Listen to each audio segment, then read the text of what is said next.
तीतर की ये बातें अपने बच्चों को ज़रूर सिखाएं। दोस्तों, स्वागत है आप सभी का हमारी YouTube चैनल में। दोस्तों, आज की जो वीडियो है ये बहुत ही ज्ञानवर्धक है। ये एक तीतर का प्रसंग है। तीतर की 8 बातें। तीतर की 8 बातें कुछ ऐसी हैं।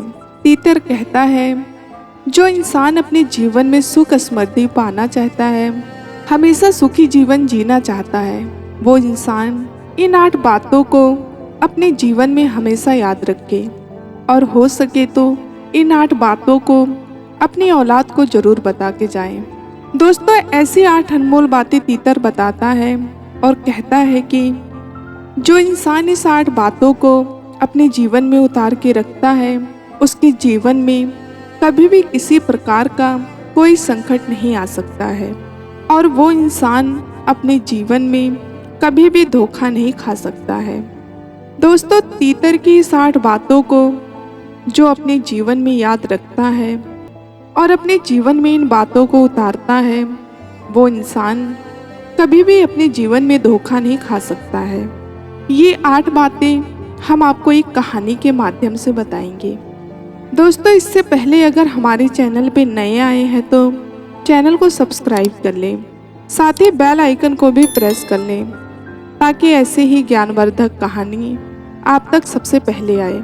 चलिए बगैर देरी किए इस कहानी को शुरू करते हैं, क्योंकि आपका समय हमारे लिए बहुत कीमती है। चलिए कहानी को शुरू करते हैं। दोस्तों, एक समय की बात है। एक जंगल में एक तीतर रहता था और उस तीतर के 2 बच्चे थे और उस तीतर की पत्नी बहुत भोली थी और बहुत सीधी सादी थी। उसके मुख में कोई भी बात नहीं रुकती थी।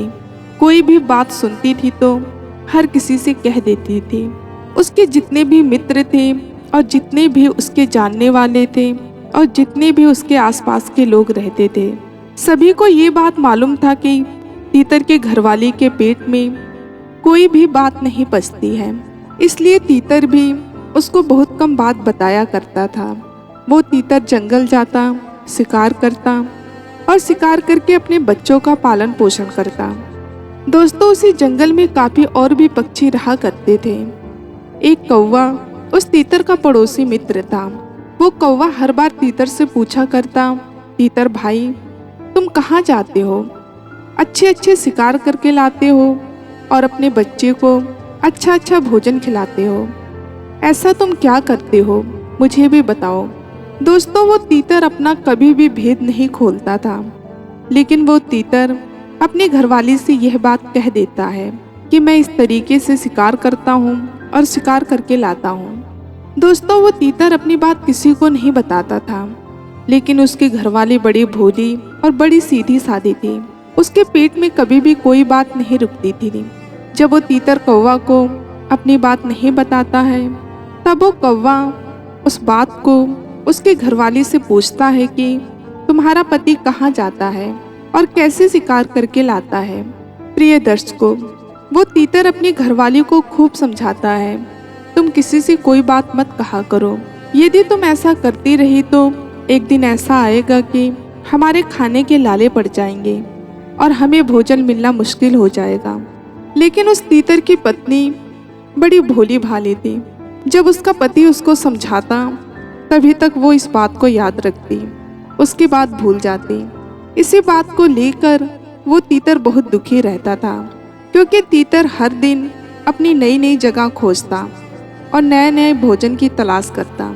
लेकिन जब शाम को वह घर आकर अपनी पत्नी को बताता, तब दूसरे दिन वो तीतर की पत्नी उस बात को कौवा को बता दिया करती थी और कौवा अक्सर इसी फिराक में रहता था और अक्सर तीतर की पत्नी से पूछता रहता था कि तुम्हारा पति कहाँ जाता है और इतने टाइम भी नहीं लगाता है, फट से जाता है और फट से भोजन लेकर आ जाता है। और कौवा कहता है कि हम दिन भर भटकते रहते हैं, हमें कहीं भी भोजन नहीं मिलता, और तुम्हारा पति ऐसा क्या करता है जो फट से जाता है और फट से भोजन लेके आ जाता है। कौवा की बातों को सुनकर तीतर की पत्नी उसको सब बातें बता देती है जो तीतर उससे कहता है, क्योंकि वो तीतर रोज नई जगह जाता और रोजाना नया भोजन लेके आता।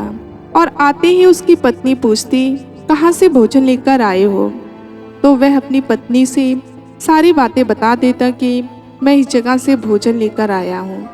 दूसरे दिन जब वह कौवा उस तीतर की पत्नी से पूछता तो वो कौवा को सारी बात बता देती।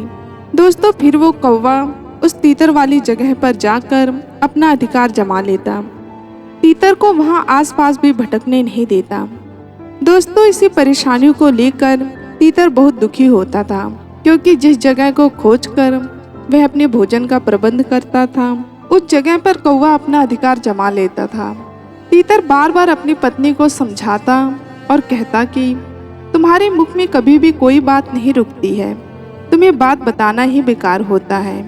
तुम्हें जो भी बात बताई जाती है तुम अन्य किसी पक्षियों को बता देती हो और वो पक्षी जाकर उस जगह पर अपना अधिकार बना लेते हैं, जिस जगह को मैं खोजता हूँ। दोस्तों, इसी बात को लेकर तीतर बहुत दुखी रहता था। अब धीरे धीरे ये नौबत आने लगी। तीतर की पत्नी की वजह से कहीं भी भोजन मिलना बहुत मुश्किल हो गया।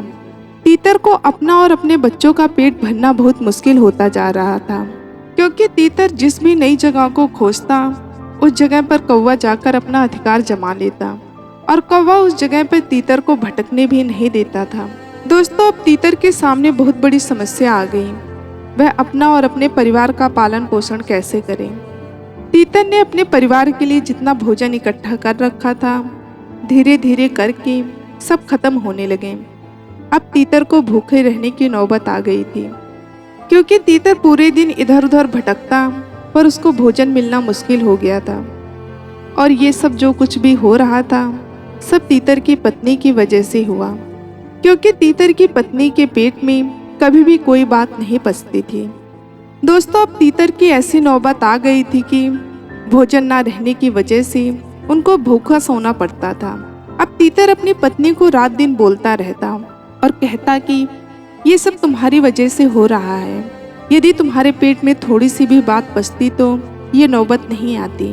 दोस्तों, तीतर की पत्नी तीतर से कहती है, देखो जी, मेरे ऊपर आपको चिल्लाने की कोई ज़रूरत नहीं है।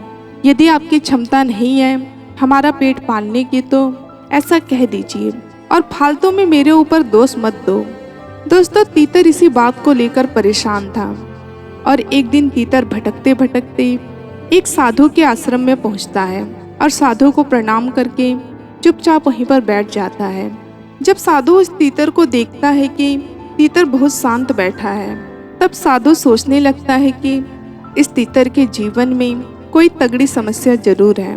तब वह साधु उस तीतर के पास जाता है और तीतर से कहता है कि तीतर, तुम्हारी ऐसी क्या समस्या है जो तुम इतने शांत बैठे हो? कोई बहुत बड़ी समस्या है क्या? तब तीतर उस साधु महाराज को प्रणाम करता है और वो सारी घटनाएं सुनाने लग जाता है। और वो तीतर साधु महाराज से कहता है कि मेरी पत्नी की वजह से मुझे ये दिन देखने पड़ रहे हैं। मैं हर रोज नई जगह और नए भोजन का खोज करता हूँ और अपने परिवार का पालन पोषण करता था, लेकिन जब शाम को मैं वापस घर जाता तब मेरी पत्नी मुझसे पूछा करती, आज भोजन कहाँ से लेकर आए हो? तब मैं सारी बातें अपनी पत्नी से बता दिया करता था। मैं यही सोचता था कि मेरी पत्नी मेरी जीवन संगनी है और पत्नी से कोई भेदभाव नहीं रखना चाहिए। इसी विचार को लेकर मैं अपनी पत्नी से पूरी बात कह देता था और मेरी पत्नी बहुत ही भोली है और मेरी पत्नी बहुत बड़ी भोली है। कौवा उसके पास आता और उससे पूछता कि तुम्हारा पति कहाँ जाता है और कहाँ से भोजन लेकर आता है? तो वो सारी बातें कौवे को बता देती और दूसरे दिन कौवा वहाँ पे जाकर अपना अधिकार जमा लेता था और हमसे कहता, तुम्हारा यहाँ पर कुछ भी नहीं लेना देना है और हमें उस जगह पे भटकने भी नहीं देता। आज मेरी पत्नी की वजह से मुझे एक समय का भोजन भी मिलना मुश्किल हो गया है। मेरे बच्चे भूखे रहते हैं। इसी चिंता को लेकर मैं बहुत दुखी रहता हूँ। दोस्तों, तब साधु महाराज उस तीतर से कहते हैं कि तुम्हारी मूर्खता है ये सब। जब तुम्हें ये पता था कि तुम्हारी पत्नी बहुत सीधी और बहुत भोली है तो तुम्हें कभी भी उसको कोई ऐसी बात नहीं बतानी चाहिए थी जो तुम्हारे मतलब से हो और जिससे तुम्हारा बुरा हो जाए। ऐसी बातों को आप हमेशा अपने तक ही सीमित रखें। वो साधु महाराज उस तीतर से कहते हैं, तीतर तुम मेरी बात को गौर से सुनो। मैं आपको ऐसी 8 बातें बताऊंगा। यदि आप इन 8 बातों को अपने जीवन में अमल करोगे तो कभी भी जीवन में दुखी नहीं रहोगे।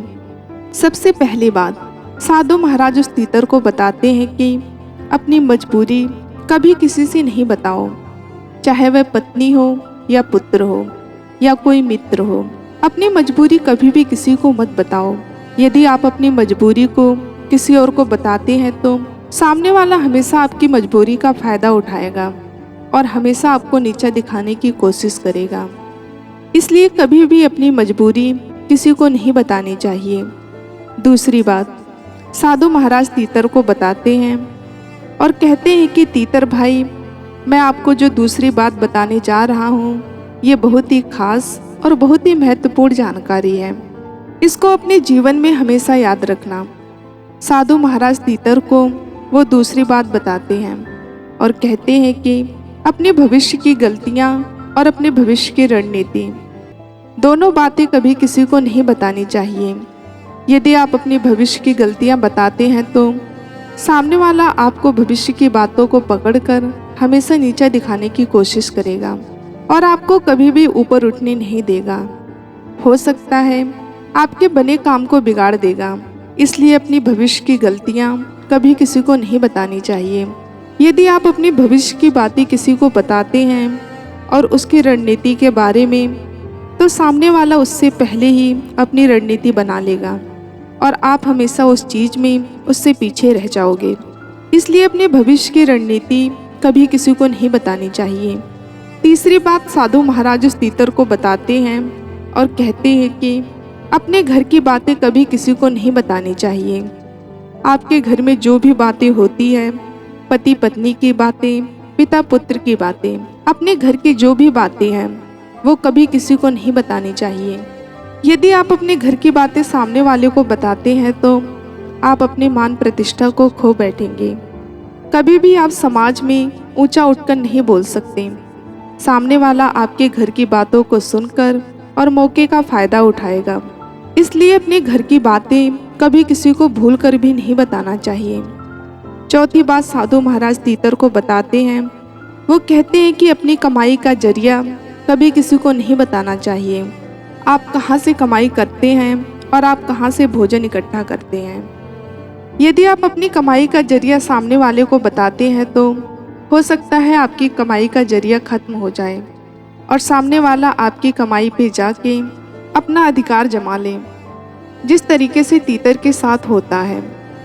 जैसे तीतर रोज नई नई जगह खोजता है और कौवा अपना अधिकार जमा लेता है, इसी तरीके से यदि आप अपनी कमाई का जरिया सामने वाले को बताते हैं तो हो सकता है सामने वाला आपकी कमाई के जरिए पर अपना अधिकार जमा ले और आपकी कमाई का जरिया ही खत्म हो जाए।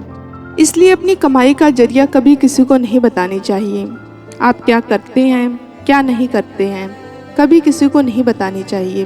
पांचवी बात, साधु महाराज तीतर को बताते हैं अपनी कमजोरी और अपनी ताकत, ये भी कभी किसी को नहीं बतानी चाहिए। यदि आप अपनी कमजोरी बताते हैं तो सामने वाला आपकी कमजोरी का फ़ायदा उठाएगा और यदि आप अपनी ताकत बताते हैं तो सामने वाला आपकी ताकत को तोड़ सकता है और आपकी ताकत को ख़त्म कर सकता है। इसलिए अपनी कमजोरी और अपनी ताकत को कभी किसी को नहीं बतानी चाहिए। कितना भी आपका कोई करीबी हो या फिर कितना भी कोई आपका घनिष्ठ हो, कभी भी अपनी ताकत और अपनी कमजोरी किसी को नहीं बतानी चाहिए। छठी बात, साधु महाराज उस तीतर से बताते हैं कभी भी अपने मित्र और शत्रु किसी को नहीं बतानी चाहिए। यदि आप किसी मित्र को अपनी मित्रता के बारे में बताते हैं तो हो सकता है सामने वाला भविष्य में आपकी मित्रता को ख़त्म कर दे और आपके मित्र को आपका ही शत्रु बना दे। इसलिए अपने मित्र के बारे में कभी किसी को भी नहीं बताना चाहिए। यदि आप अपने किसी शत्रु के बारे में बताते हैं तो हो सकता है सामने वाला जो आपका शत्रु है उससे जाके मिल जाए और आपके शत्रु का बल और भी दुगना हो जाए और आप पे अधिक संकट आ जाए। इसलिए कभी भी अपने मित्र और शत्रु के बारे में कभी भी किसी को नहीं बतानी चाहिए। सातवीं बात, साधु महाराज तीतर को बताते हैं दिया हुआ दान कभी किसी को नहीं बताना चाहिए। यदि आप बाएं हाथ से दान देते हैं तो दाएं हाथ को भी पता नहीं होना चाहिए। यदि आप अपना दान अपनी बड़ाई के चक्कर में या अपने डींगे हाँकने के चक्कर में दिया है तो वो दान किसी भी काम का नहीं है। वो दिया हुआ दान आपका बेकार है और व्यर्थ चला जाएगा। उस दान का आपको कोई भी फायदा नहीं मिलेगा। इसलिए दिए हुए दान को कभी किसी को नहीं बतानी चाहिए। प्रिय दर्शकों, ये 7 बातें साधु महाराज उस तीतर को समझाते हैं और तीतर के मन में ये 7 बातें अच्छे से बैठ जाती हैं। तीतर इन 7 बातों पर अमल करता है और धीरे धीरे अपनी पत्नी को बातें बताना बंद कर दिया। उसके बाद तीतर का जीवन पहले जैसा सुखमय हो गया और तीतर अपने जीवन को सुख से व्यतीत करने लगा। दोस्तों, मैं उम्मीद करती हूँ आज की ये कहानी आपको पसंद आई होगी। कमेंट बॉक्स में कमेंट करके बताना ना भूलिएगा कि कहानी आपको कैसी लगी। अगर चैनल पे नए हैं तो चैनल को सब्सक्राइब कर लें। मिलते हैं अगले वीडियो में, तब तक अपना ख्याल रखना। धन्यवाद।